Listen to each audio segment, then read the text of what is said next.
Hello everyone, this is part 7 for the class 10 students. In this part, I am going to tell you about the soil erosion, the definition of the soil erosion, and what are the causes of the soil erosion, and how can we reduce the soil erosion, and how can we conserve the soil.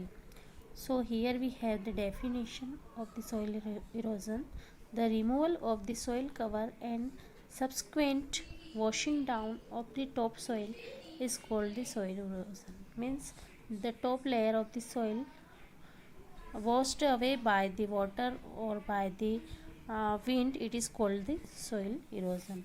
The causes: natural causes and human causes. Natural causes also subdivided in two parts: wind erosion and water erosion.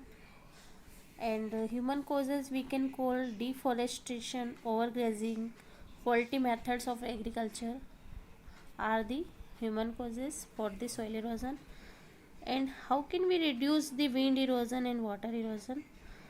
We have the methods of the reducing soil erosion. The first one is the strip cropping, and second one is the shelter belts. And human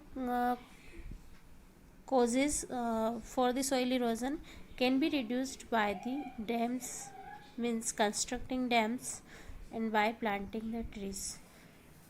Okay students, now we have the description of the all these points. The first point is the wind erosion. What is the meaning of the wind erosion? Look, it occurs due to the wind blowing off the loose soil in the top layer unless it is held down by binding agents like trees, bushes, etc. Means trees and bushes are the binding agents that hold down the soil, and if there is lack of the trees and bushes, it occurs the soil erosion by the wind. Second one is the water erosion. Water flowing down over a large area causes the top soil to be washed away.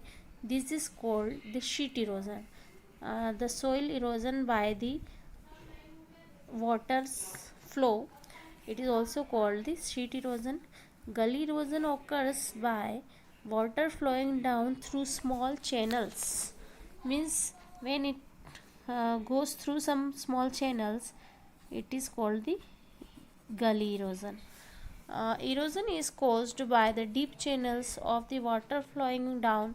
This causes land unfit for cultivation and is known as the badland.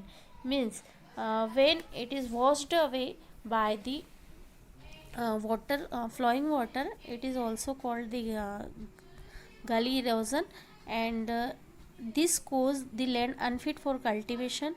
Means this kind of land can be defined as the badland and wasteland or the barren land. Such is the case in the Chambal basin, where the gullies are known as the ravines and also called the ravines.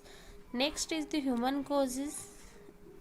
Human causes: deforestation, overgrazing, faulty methods of the agriculture, human action which aid to the natural factors causing soil erosion. As I told you, all these things are responsible for the soil erosion by the human beings. Now we have the soil conservation method.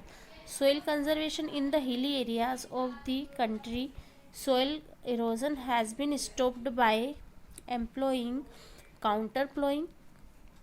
Counter plowing is the method of plowing that is a farm divided in the some strips and bind up by the counter. And the terrace farming: constructing dams to avoid large scale water, planting trees and barren hill slopes flow, restricting the overgrazing. Means by the restricting the overgrazing, by planting the trees and by constructing the dams, can avoid the large scale water flow. Okay, next point is the strip cropping and shelter base.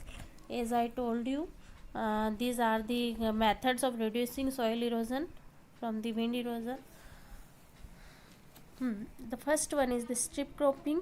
Large fields can be divided into strips. This breaks up the force of the wind. Means the field divided into small strips, and between the strips we can grow the grass, and this grass can break up the force of the wind.